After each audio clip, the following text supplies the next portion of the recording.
I think I'd just like to sit down and talk about it, is the game Metal Gear Solid 4, Guns of the Patriots.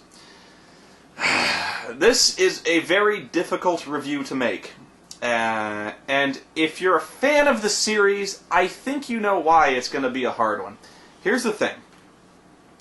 Metal Gear Solid 4. If you haven't played every other Metal Gear game ever made, and I'm talking about the mainstream ones, basically 1 through 4, all of them. If you're not a huge fan already, if you didn't skip through all the cutscenes, if you actually know basically the plot elements of every single game leading up to 4, if you're not a scholar of the Metal Gear verse, you will hate this game. And you will, worse than hate it, you will despise this game, and you'll probably return it. Because if you're not a fan, it's fucking disgusting. It's my brother, for instance, is one of those people who likes good games, and I think Metal Gear Solid 4 is a good game. Here's the thing, though.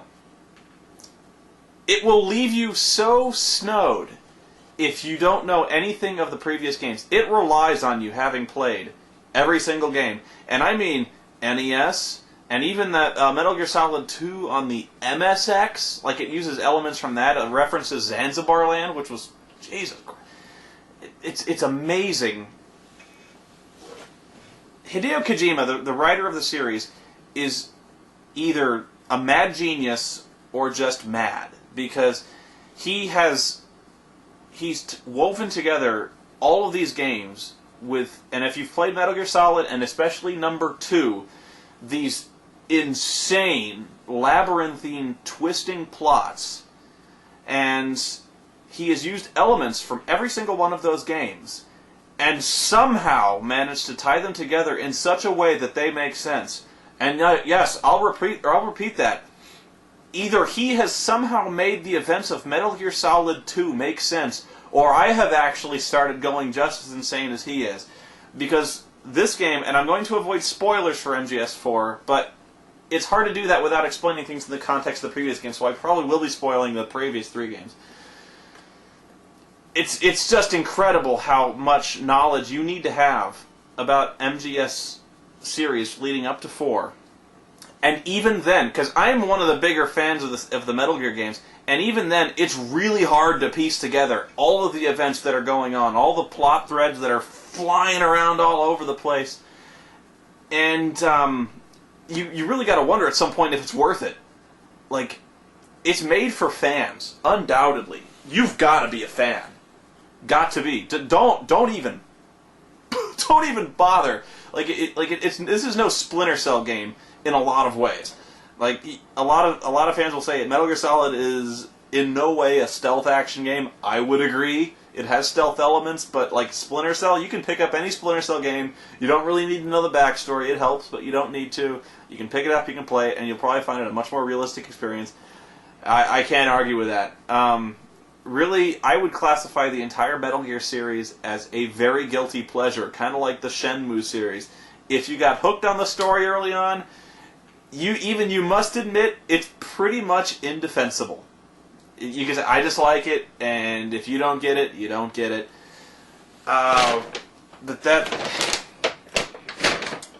it's just hard to say more than that when it comes to Metal Gear. The game, it's kind of evolved, but it hasn't changed. I think it's pretty much the same game from 1 as it is in 4, and it has almost all the same flaws from 1 as it does in 4.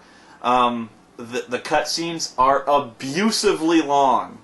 In fact, there are several scenes in Metal Gear Solid 4. I didn't think it was possible they would get longer and more drawn out, but there are several scenes where you watch a little girl cook eggs. And I know it's character development, I know it's important, but even I must admit, as a fan of the series, it's entirely self-indulgent. Elements of the game that are just maddening and almost indefensible are the fact that Snake apparently has infinite strength and infinite carrying capacity in his pockets.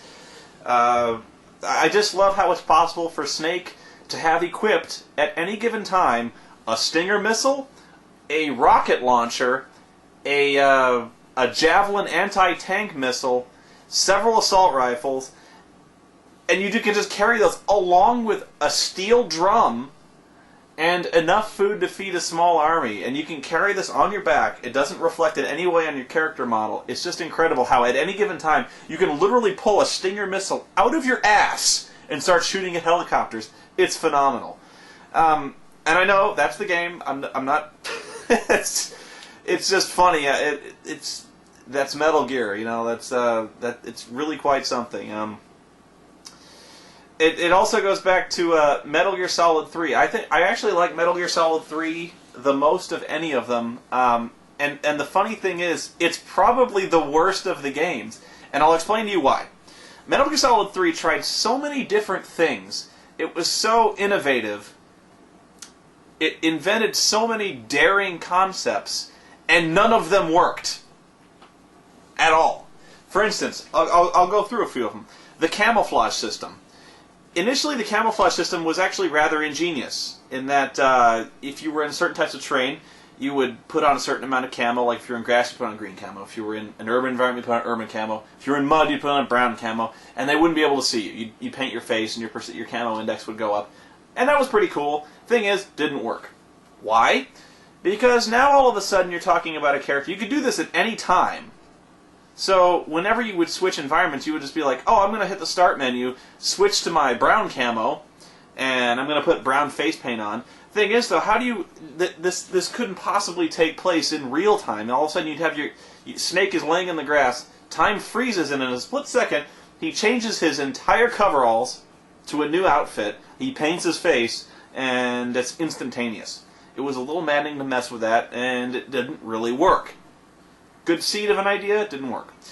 The other thing was the surgical concept. The fact that you could cure your, certain ailments would hit you, like broken bones, sprains, leeches, poison, darts, bullets would get lodged in you, arrowheads would get lodged in you, things like that. You have to pry them out. Good concept! I applauded the concept, but it didn't work.